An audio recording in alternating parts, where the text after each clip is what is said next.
Happy Thursday, Rotary Club. We're sorry we missed you last week. We had a snow day. Thank you. And we're getting started right on time because we have a lot going on today. So thank you, Lisa Higgins, for being our greeter, and Jody McDonald's going to do our pledge and forward test. There's all right, please join me. I pledge allegiance to the flag of the United States of America and to the republic for which it stands, one nation under God, indivisible, with liberty and justice for all. And the things we think, say, and do: first, is it the truth? Second, is it fair to all concerned? Third, will it build goodwill and better friendships? And fourth, will it be beneficial to all concerned? okay. Doug Walker's doing inspiration.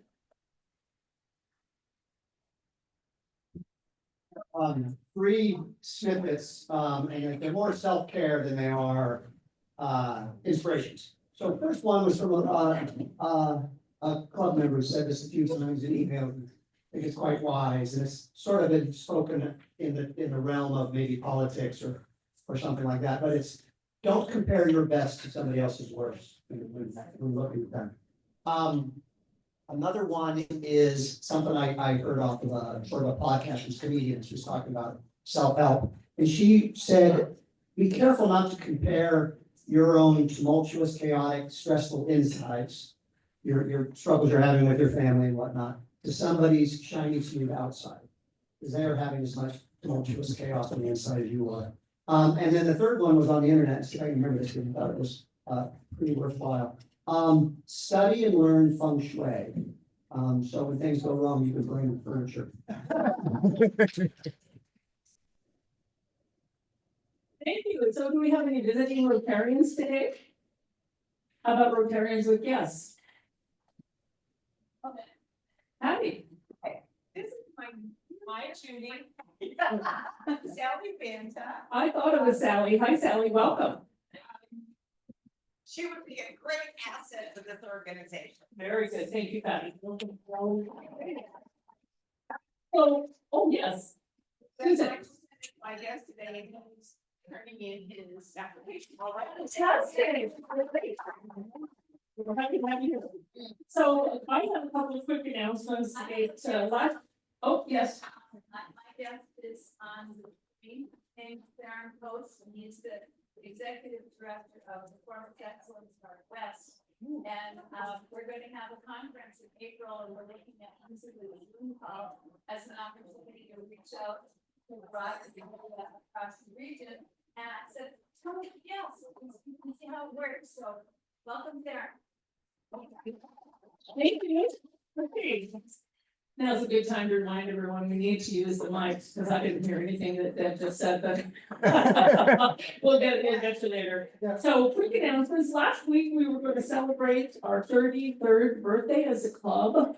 The first meeting of the club was on February 6, 1992, and so we're just a week late. So it's a reminder. And I also want to say today is Don Jones' birthday, and I didn't see him here yet because I wanted to give him the opportunity to donate $10 or listen to us sing a long, loud rendition of Happy Birthday. And so we're not going to do Happy Birthday to the club, but when Happy Bucks comes along, if you want to celebrate our club's birthday, that would be good. So we have a new member coming on board, so Katie's going to introduce Grace for us. Come on up.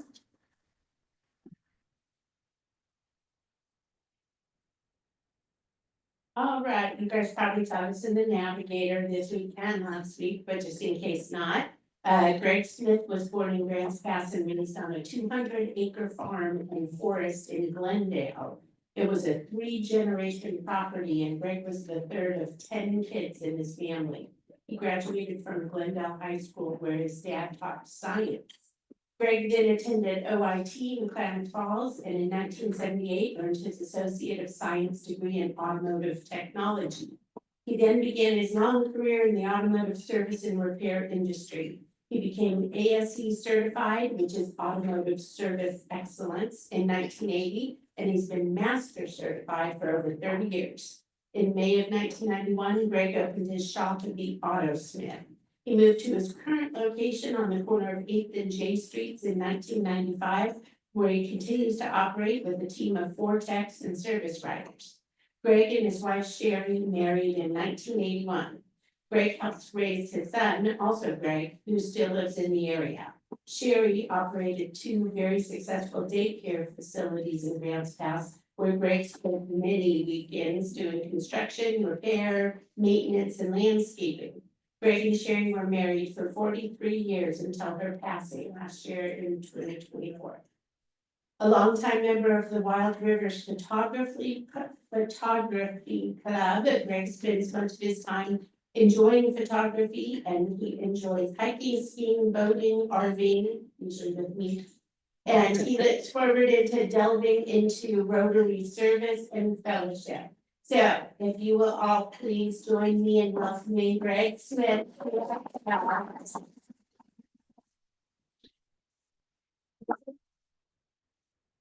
For you? Want to say anything? Looking forward to joining. I know a number of you and looking forward to joining you. I worked with a number of you, so I had a good sense, and of course, long time friendship with joining. So I have a sense of what the club is. I'm looking forward to working with you. Thank you. Welcome, Greg. We're happy to have somebody with such deep community ties. Just wonderful. Okay, Jim Lefevre is going to give a Paul Harris Award out for us today.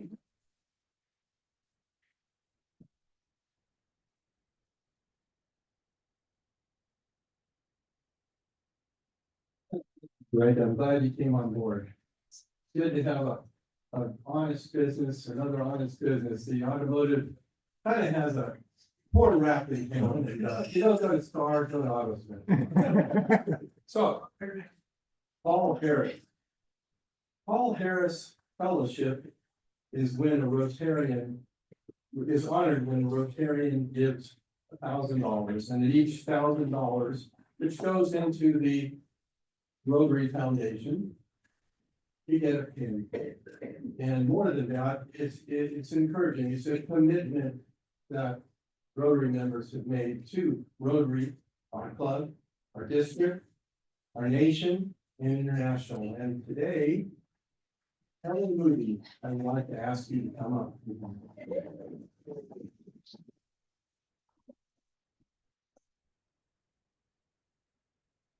I have this pin, and it has 2 little blue stones, and this is a Paul Harris Foundation pin. And it's to recognize your commitment to Rotary and your support of Rotary and its fundamentals.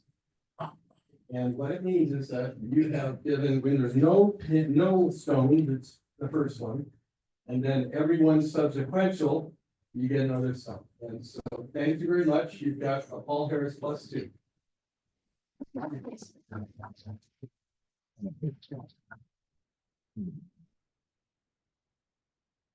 Okay, thank you. The other announcement I have is that we heard from Lynn Sharpen, and she has got the Interact Club at North Valley going, and they are going to practice 4-way speech and so forth on March 13th. She's looking for some volunteers, and so if you want to talk to me afterwards or be in touch with Lynn, that's a nice opportunity to engage with some of our young people. I'm also going to ask Greg Fishwick to come up. Just want to thank you.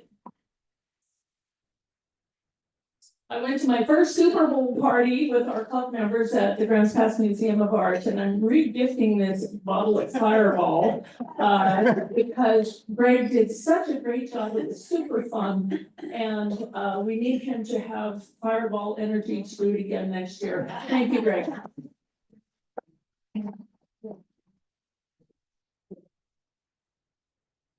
We did have a lot of fun. I really want to thank everyone who brought their door prizes. And Lisa Loon couldn't attend, but she did donate 3 door prizes, and they were the first 3 to go because they were a little larger size than this. The winner of the Paul Harris Fellow Award, which you just learned a little bit about, was Bela Kalita.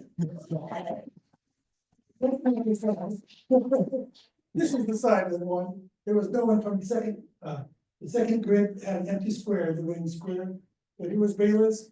The Eagles had 40 points. The Chiefs had 22, so you line up the two at the end of the Chiefs score, the 0 at the end of the Eagles score, and that's what we all had to pick one of the squares. So congratulations to Bill. Congratulations also to the rest of the club. We raised $2,050 for the annual fund share. That money comes back to us in 3 years after it's been invested and goes into our district grant fund. And I think it's been 20 years in a row or so that we've won at least one grant every year. So that works for us. We also almost doubled the number of members that became E-Ray, every Rotarian every year. We started with 21, we gained 20. So we now have 41, we have 25 to go. Now, the last thing is because we did the extra bonus for Polio Plus this year with the extra cases that came from Gaza and other places. We had 2 new members join the Polio Plus Society, and their total of $50. Their funds are matched by the Bill and Melinda Gates Foundation 2 to 1. So that total amount combined will buy over 1,000 vaccinations. If you don't know, if you met your obligation every Rotarian every year, it's only $25, just ask Greg or send him an email, because sometimes you think you did it, but the years start flying by. I know in my case, it's like, time to do taxes again, I just did them last week. So that's an easy, okay, other announcements, anybody want to come up, have something to announce? And a reminder, our district conference is coming up May 16th, May 16th, 17th, 18th, and our night is Friday night, so go ahead, Valerie. I just wanted to make a short one. Patrice here, and I talked with her, and we want to keep the green bag going. So there's green bags back there you can take, but I think the whole point is if you just, every time you go to the store, just grab a couple things that you know, peanut butter, mac and cheese, any can that has a flip top is the easiest, and bring it in. We will make sure that it gets to the food bank. So that's just something that we're really trying to get going again. I know a lot of us automatically give money, but you know, you can't give too much. People always eat. So please. Well, I didn't know Valentine's Day was a thing, but anyway, there's a Valentine's Day celebration next door with all benefits going to Women's Crisis Support Team. So if you want to have dinner, have a beer, there you go.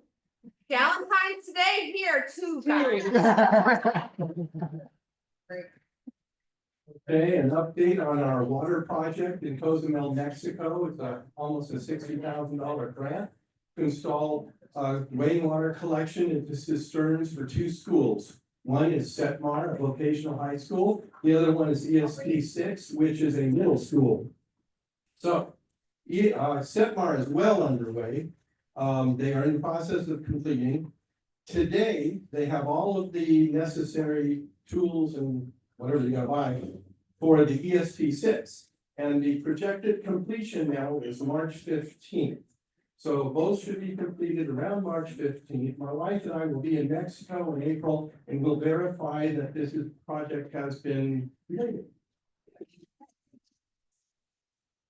I think it's time to introduce our guest speaker. I think Dawn Lux is going to do that for us. Oh.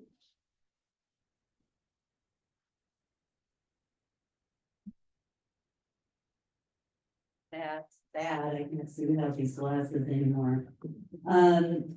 Our program today is going to be, I think, extremely interesting. And if you didn't read the e-navigator, the subject is how Amarok Society mothers are elevating all aspects of their slum communities and eliminating social ills and extremism, something we're all interested in local issues as well. Just to introduce Gem. He has devoted his life and career to improving educational opportunities for disadvantaged people across Canada and abroad. Gem's a Canadian. There you go. The pursuit of this objective carried him into residence in unfortunate communities across most of Canada before carrying him overseas. He's presently a director of the Amarok Society, Amarok Society, sorry, a registered Canadian charity that provides education programs to the very poor now in Bangladesh and India. As well, Gem is an author and an artist whose new book, And Where the Wind Spun, follows the epic adventures of a resourceful girl and her courageous little brother who struggle by wit and grit to overcome the perils and extreme disadvantages of very poor children in the world today. For their work, Gem and his wife, Dr. Tanyss Munro, were recipients of Queen Elizabeth II Diamond Jubilee Medal. So we're very honored to have you, Gem, and it's a perfect day, the eve of Valentine's Day. You spread your love in a lot of different ways. Take care.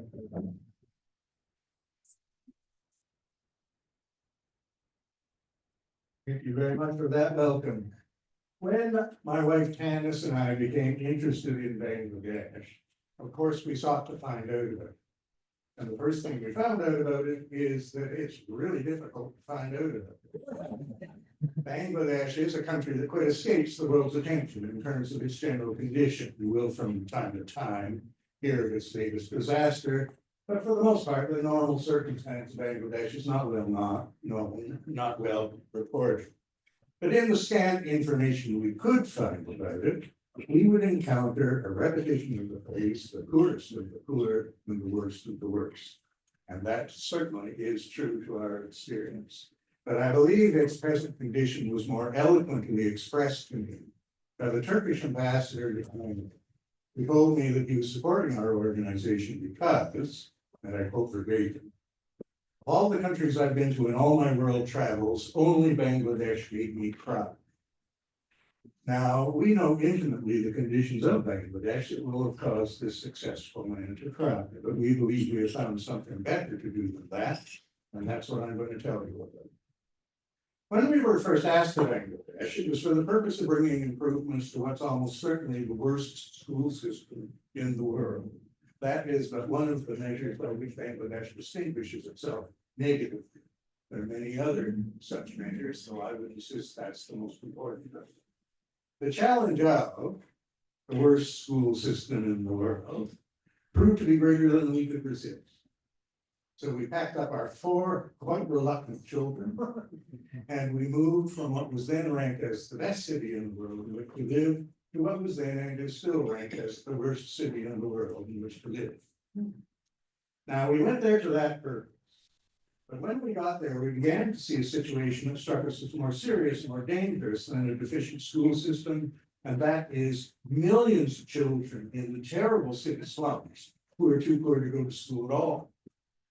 And we also observed that no one was doing anything about this problem. There are a number of very well-known agencies that work in Bangladesh, but they've always limited themselves to village development. None of them have ever wanted anything to do with these very forbidding, very dangerous city slums. So in light of no one else doing anything about it, Tanyss and I decided that we were going to try. And we decided that because we're fools. I am willing to concede, as we were repeatedly told, the idea of going into the world's worst slums in order to alleviate the suffering there through education is an absurd ambition. As ridiculous a resolve as, say, deciding to eradicate polio from the face of the earth. But we've come to believe that the world is improved through the efforts of people who know no better what than we do what's impossible. And very important amongst those people in the world, of course, are Rotarians, which is just one of the reasons we're so pleased with our very deep and ongoing relationship with Rotary. Now, we quite soon construed that we would have no appreciable effect on this growing situation in Bangladesh if we were to approach it by the normal method. And by that, I mean by building schools, hiring teachers, filling the schools with children.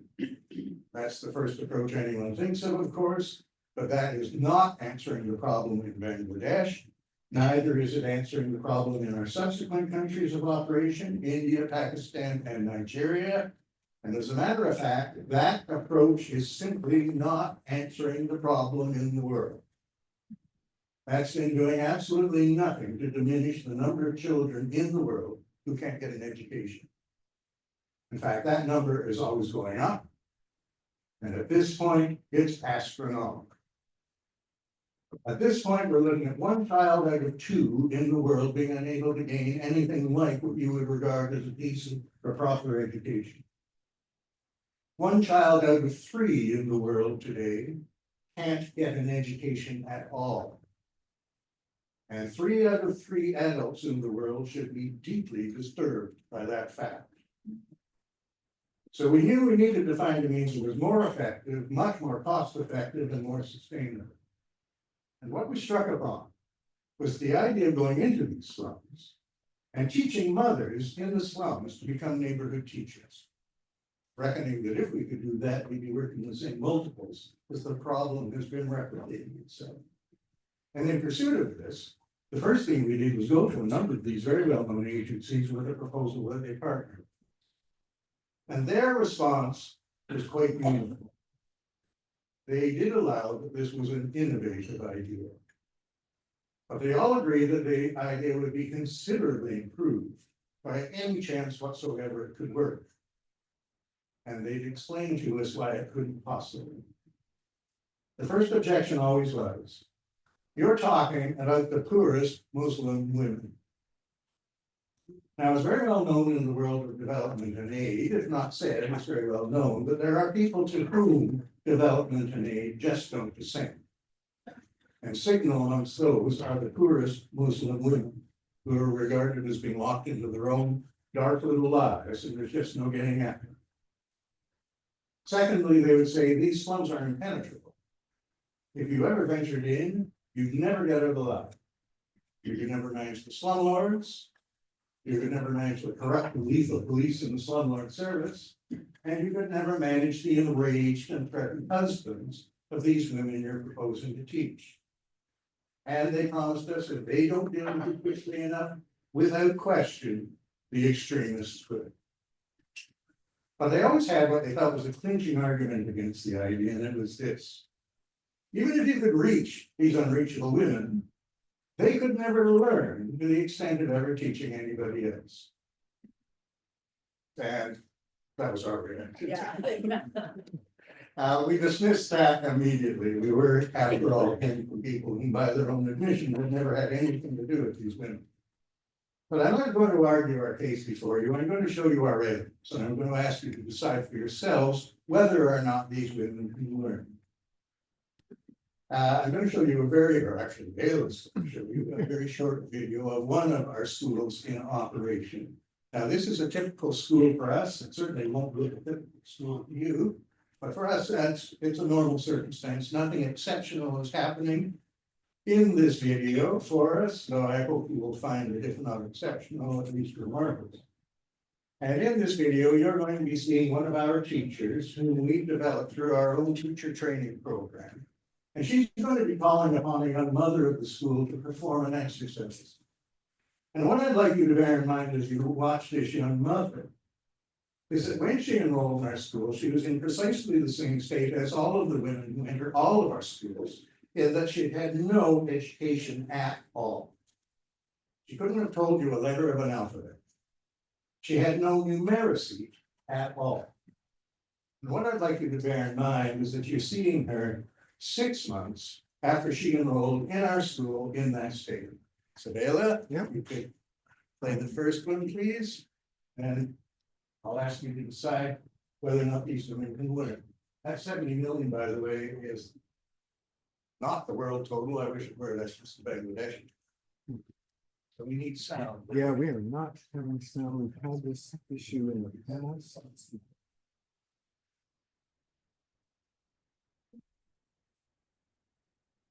I apologize. I do not see why we're not having sound, because we have it up on the TV and we have it up on our computer. Go to a little, go to this again, Bailey. With the, yeah. Yeah. And then click, you see beside the volume thing there, those Yeah. two little symbols? Look at that. Tell you where it's going. Ah. Oh, here we go. Okay, maybe we can see that again. Yeah, let's see if that'll. Just any sound here. Thank you. Still no sound. The sound hasn't started yet. How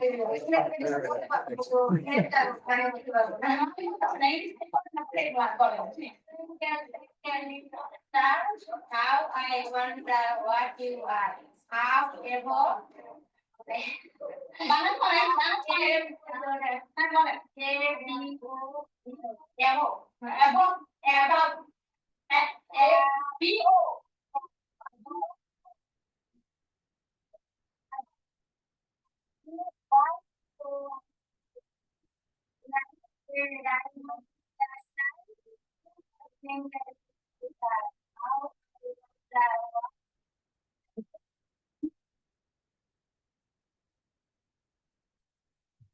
First lesson for these women is how to hold a pencil. And step 2 of lesson 1 is which end of the pencil goes to the paper, because they don't know that. We must teach them their own language. By the time that they enroll in our schools, these women have a vocabulary of about 600 words.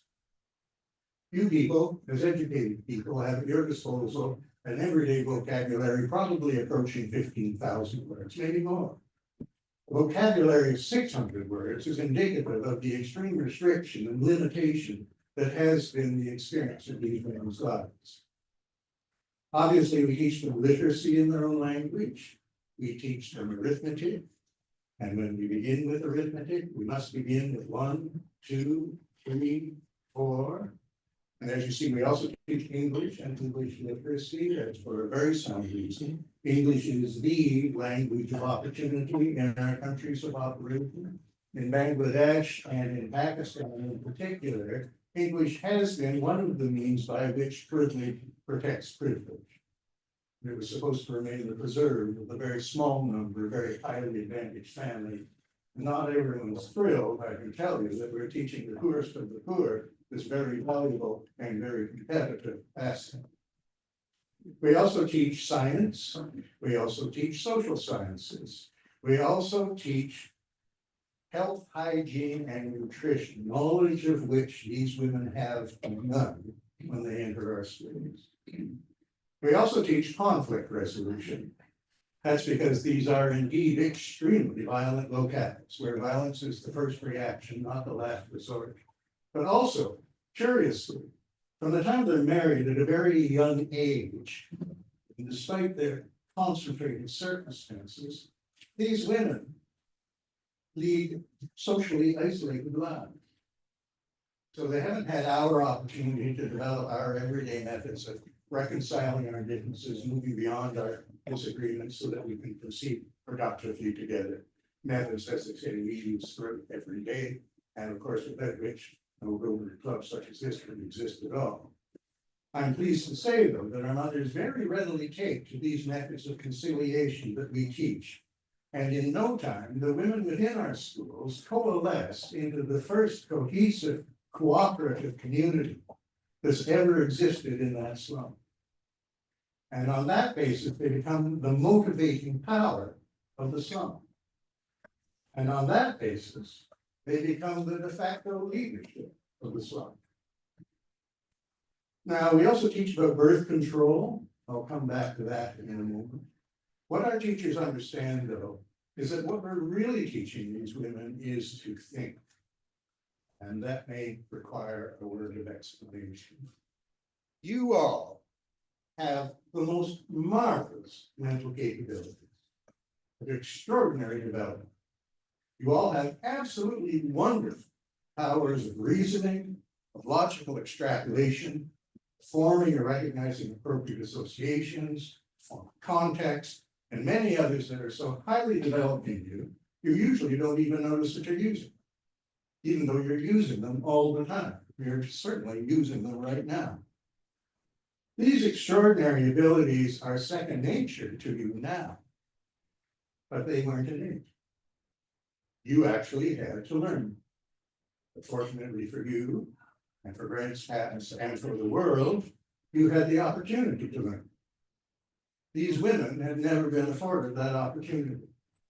But again, they take to them quite readily. One of the first benefits a woman often reports to us, as a matter of fact, after entering one of our schools, is that finally her life is beginning to make a little bit of sense to her.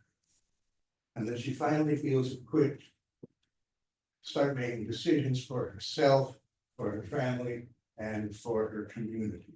And that her world seems something beyond just that random jumble of unconnected impulses and events. And is taking on some sort of a cohesion. Now, as I mentioned, we do teach about birth control. And to illustrate why we do that, I'm going to call upon your powers of context. I'd like you to picture an area that's roughly half that of Oregon. And having done that, I would like you to try to picture on that area 220 million people. Bangladesh is so densely populated that if you were to bring everyone in the world, and I mean every last soul on earth, into the southern 48 United States, the southern 48 United States would still not be as densely populated as Bangladesh. This sort of overfecundity is never a product of social success. It is always a product of social failure, disarray, and of despair. That's the state in which the majority of the people with whom we work with live. In terms of despair, in particular the women, and of the women in particular, the women of the city slum. The slum women of Bangladesh are reckoned by many to have the poorest quality of life on earth in peacetime. So I will say that the women of our other, slum women of our other countries of operation are giving them that, unfortunately. Now, we have a strict requirement of every woman entering one of our schools. Obviously, we don't charge her tuition, that's the original problem. But we do have a strict requirement of her, and that is she must agree to apply herself to learn just as quickly and as diligently as she can, so that she may then teach at least 5 children everything she learns. So this is our model. We open a school right in a slum. A mother attends that school, and then every day she goes to her own little tiny home, which is scarcely the size of this page very often, wherein she will conduct her own little school. And this is by no means a casual arrangement. This is a formal structure.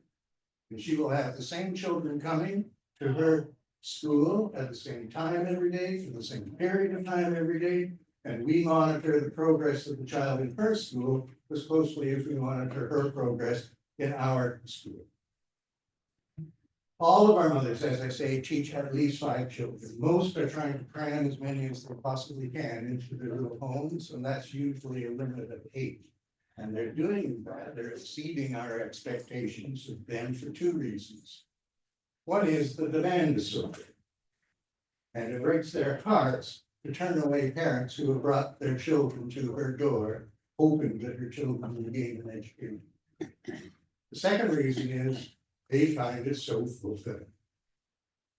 I've heard more times than I can count. Mother will tell me that when she was married at the age of 10 or 11, she believed that her life was over.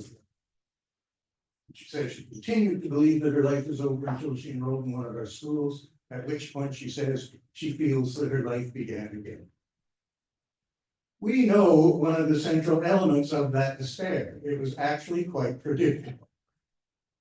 It is predicated upon the fact that our minds are designed to learn. Not only are they designed to learn, they have an urgent priority to learn. If that imperative is frustrated, there's a predictable response, and that's depression. And of course, over a protracted period, depression becomes despair.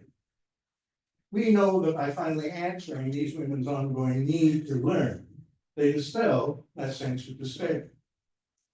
But we also know that what really gives their lives purpose is their discovery of a secret I don't need to tell any Rotarian, and that is one profits most who serves best. What really gives their life purpose is the fact that they're teaching the children of their slums. And every one of these women will tell you without hesitation that this is the core of her wholly unexpected newfound happiness in her life, which she's teaching the children of her slum. This process is transformative of these women. They move from pessimism and despair to optimism and hope. And when hope's introduced into a situation that hasn't been there before, that really does change everything. And then these women set about changing everything, which they do extremely well when they finally have the chance. Now, I've shown you what 6 months can do, but we've actually been at this for a while now. We're entering our 20th year of these operations. So the question arises, what can 10 years do, for instance? And to explore that question, I'm going to tell you about a particular woman named Denokra. Now, I won't pretend that she's perfectly typical of all of the women entering our schools, but she's properly representative of the potential of basically all of the women entering our schools. I would call Denokra a diamond in the rough. And she was very rough, and is very rough, as a matter of fact. She is hoarse of voice. I think she must have done an awful lot of shouting when she was a child. She is rough in manner and very unpolished in presentation. But she is also truly a diamond. And we soon discovered, after she entered one of our schools, that she possessed all of the qualities that we're looking for in the teachers whom we train to teach the mothers. We very soon discerned that she is very bright, so a very quick study. She has a very good sense of humor, and she has a very kind heart. And as I say, these are all the qualities that we're looking for in our teachers. So we put it to her that she undertake our special teacher training program. And she was happy to do that and was very happy to become a teacher of mothers. And we were very happy that she chose to do that too, because she proved to be a very effective one. And she does a very good job, and her students just love her. She also became a leading light in our very effective campaign against early marriage for girls. And when I say very effective, I don't mean that in our slums we have diminished the problem of this very destructive practice. I mean that we have in each of our slums eliminated that problem, and in all the slums through their efforts and their campaigning, they have eliminated the problem in all of the slums surrounding this, as a matter of fact. And as I say, Denokra was a leading light in this campaign, and I have to think that her success rather went to her tail. At one point, she declared that not only was her young daughter Nushimi not to be married at an early age, but that Nushimi was not allowed to be married until she had her medical degree. And anyone who chuckled at that, that's an appropriate response, because anyone can tell you that this cannot happen in a million years, that there is no possibility of being born into one of these slums and moving to a medical degree through the course of one impoverished girlhood. It simply can't be done. Except, Baylor, please. There is Nushimi. Oh, no, next one, you go back. There she is. All set for another day in medical college. And she's holding her medical biology textbook there, which is in English, of course. All the professions are taught in all of our countries of operation. All the professions are taught in English. And I've seen her put on what she calls her doctor's coat in the morning. And I'm telling you, Cinderella's transformation has nothing on her. She's now a fully qualified doctor. And we are very proud of her, of course. And she is, again, remarkable but far from exceptional. I can talk to next week about similar success stories of the children who have gone through this method of education. As a matter of fact. And we're very proud of her too, because she's a true child of Amarok Society. Her practice focuses on the treatment and ailments of the very poor, which is not a popular medical specialty in Bangladesh. Now, I want to introduce you to two other children. So Bill, if you can put that up, please. There they are. That's Gran on the left and her little brother, Siman, on the right. These are drawings I've done of them. I had to do drawings of them because they're actually fictional. The situations in which they find themselves is very far from fictional, unfortunately. I've written 10 books concerning these two and how they try to make their way through the vulnerabilities and vicissitudes and the violence of disadvantage for children born into a very poor circumstance in the world today. They are quite serious in their issues, of course, but those people who read these books also report that they are seriously entertaining.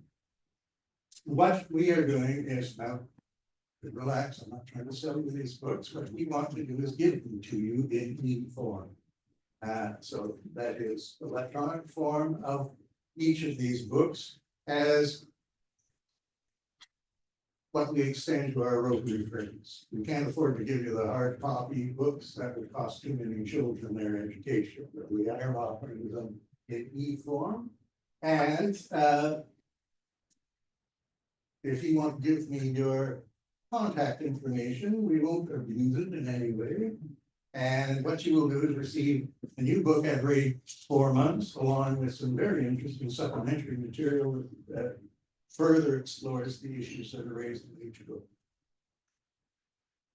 Now, in conclusion, I want to state outright that there is a terrible scourge astride the world today, and that's ignorance. Polio distorts the body, ignorance distorts the mind, and it severs it from the human spirit. But we've no reason whatsoever to accept it as an enemy. With the tremendous power of Rotary, and you do have, you know this, you all know this, you have tremendous power, and you've exercised that in the world and displayed it too. The tremendous power of Rotary, with the methods that we've developed and calling upon the strength and courage we find in mothers everywhere we look, an educated and therefore much more peaceful world is actually a practical possibility. And on that note, I'll conclude.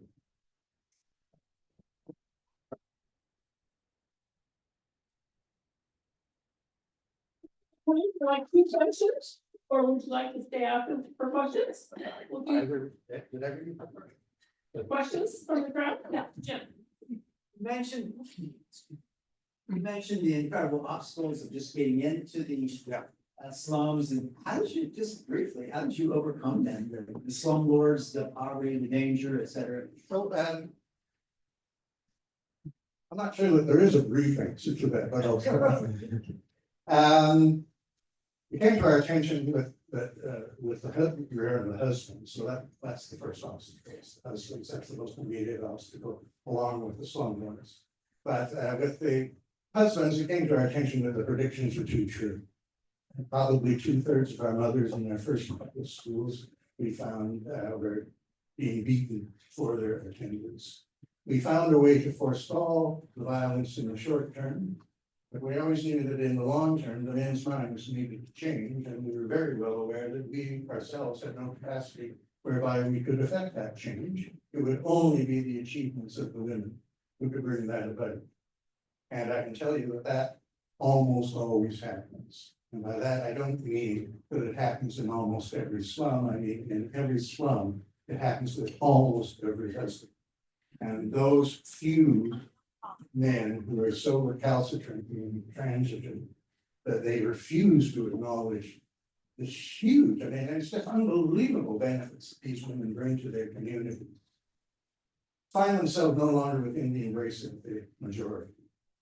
So their action is inhibited by the knowledge that, for instance, if they were to take hand to any of our mothers, they would invite immediate and very harsh sanction from the other men of the community. And I can illustrate that by telling you of another circumstance that anyone would say couldn't happen in a million years, given the mentality that had existed in these slums. And as I say, the mothers attend our school and then go to their own little schools where they conduct their own lessons. And what we see happening every day is that her uneducated husband is sitting in and learning from control.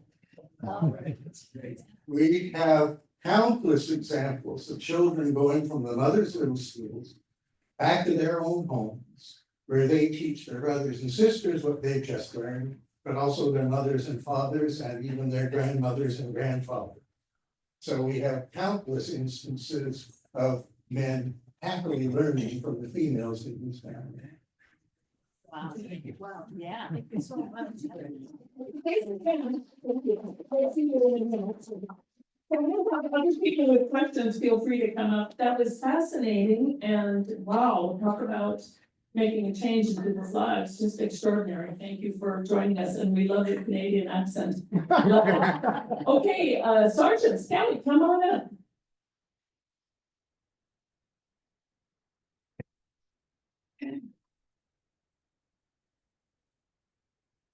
Once upon a time, many years ago, love that story, there was, according to Roman legends, an ancient king named Amulius.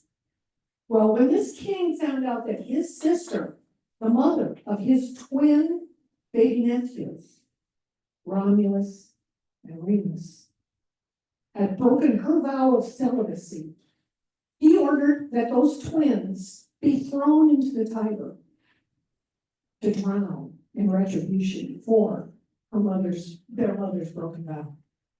So, what he didn't know though was that one of his servants had a heart and couldn't stand this. Took pity and plucked them out of the river, put them in a woven basket that would cause them to float down the Tiber.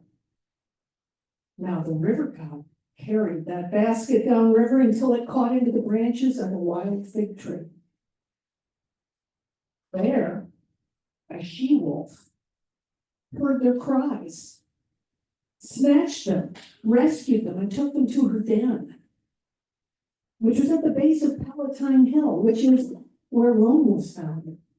And she suckled those twins until she and they were discovered by a shepherd. And that shepherd then adopted those twins and raised them to follow his trade of shepherding.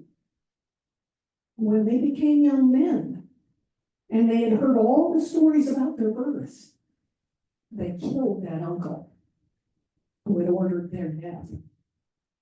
And then they found that cave den of the she-wolf, and they named it Lupercal, which is the Roman equivalent of the Greek god Pan. Now, this brings us to Lupercalia, which is celebrated February 15th, which is the Ides of that month. But it wasn't quite what we think of now as Valentine's Day on the 14th, but it's coming. Lupercalia was bloody. It was a violent and very sexual holiday. And it also had animal sacrifice, possibly a goat, maybe even a dog. Random matchmaking and coupling in hopes of warding off evil spirits and infertility. You're laughing. This festival was dedicated to Faunus. Now, Faunus was a Roman god of agriculture, and so it was all about fertility, wasn't it? As well as Romulus and Remus, the founders of what we know as Rome today, if you believe that. There are some pagans who still recognize this holiday on the 15th. And though they are not many, I would advise hiding away your goats and dogs. Now, I want to move on to Valentine's Day from there, and here's the backstory. The Christian church probably decided to place St. Valentine's feast day in the middle of February in an effort to Christianize these pagans and who were celebrating Luca County. But why is it called Valentine's Day?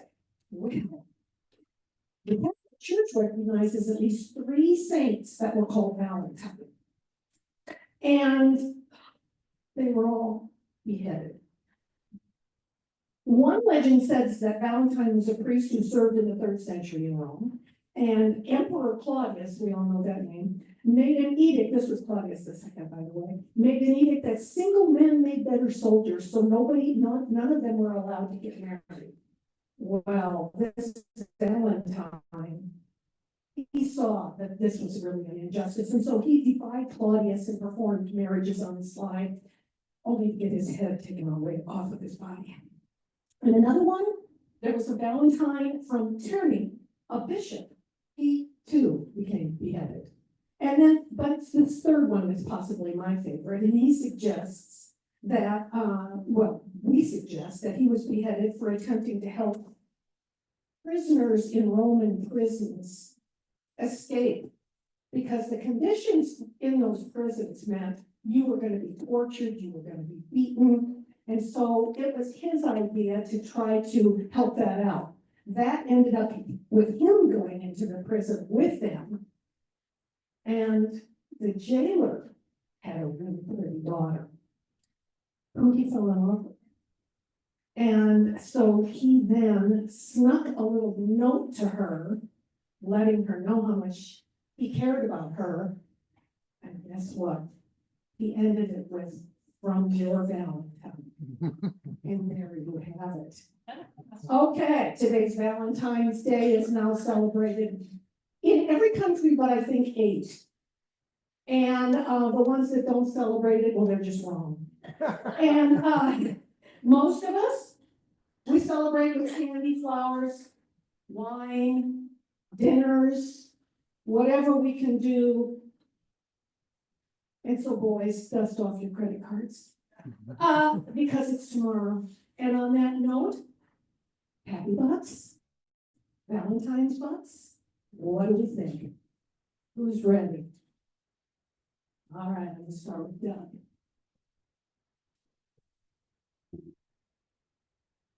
Happy Bucks, I have a request, making a couple pieces of yard art for the district conference thing, as prizes on West Michigan.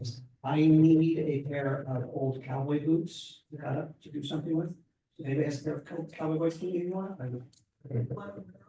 No, they're gonna get cut up and, no. Anybody's cowboy boots. And then I need some cowboy flame, and I'm not sure what that means, but if anybody's got a cowboy flame, I need whatever it is. Yeehaw. Anybody else? Happy butts? This is a lovely love story. I was at a wedding last week in Boise, Idaho, and the youngest nephew in our family had a wonderful wedding, and they had a baby last year, and she was very much a part of the wedding. You know, it was very precious to see the 3 of them. She was dressed in a bridal gown as well, and she clung to Dad the whole entire night. She was not letting go of her daddy, and you know, her grandma was there. She kept trying to swoop in, and this first she grabbed her back. I said, "Oh, good luck to her." We're glad you even got 2 boys like that. I'm happy back because right around Valentine's Day, 28 years ago, my husband proposed to me 29 years ago, whatever. While ago, using those little heart-shaped candies with messages on them.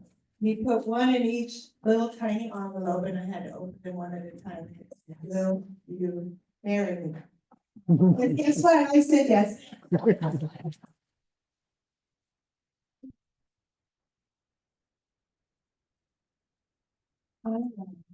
$20 happy bucks because Jim is definitely my Valentine. He has changed my life in more ways than I could ever imagine. and he's literally taken me all around the world.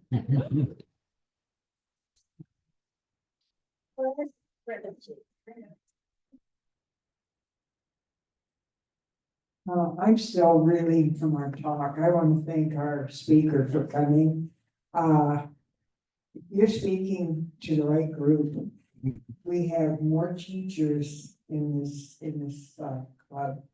And we are all so into our youth and the future of our world. So I think you've got some people buying in, and thank you again so much for the work you do.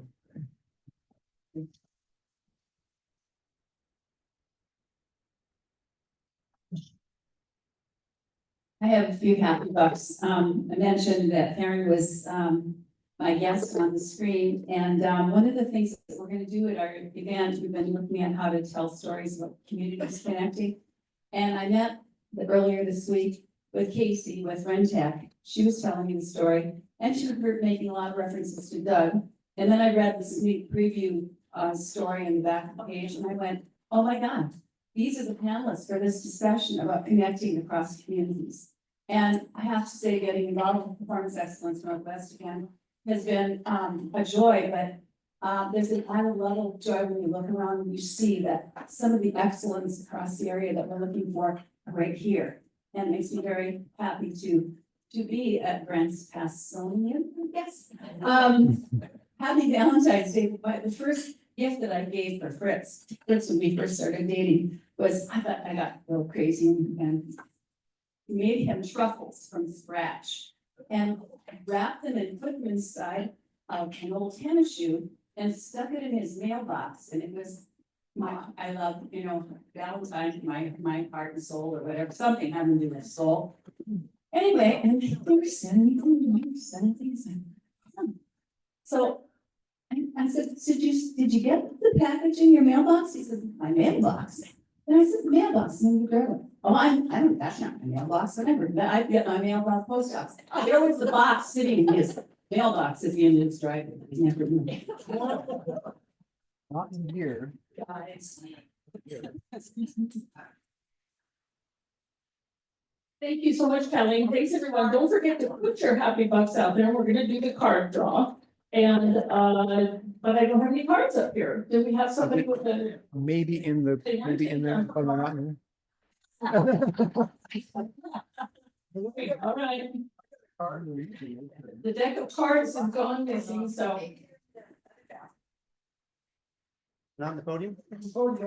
Okay, it's forfeit, polio plus. Sorry. Judy, this was your favorite Oh, you got it?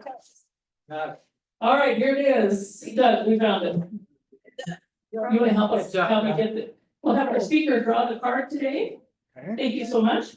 Apparently not that one. It's the Queen of Hearts. That's good one. For Valentine's Day. Who's got it?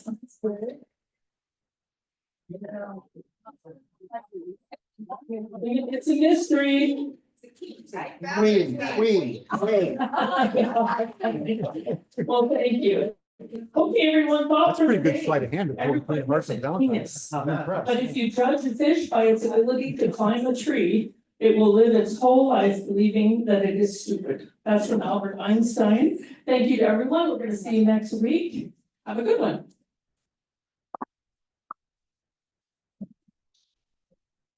Thanks very much.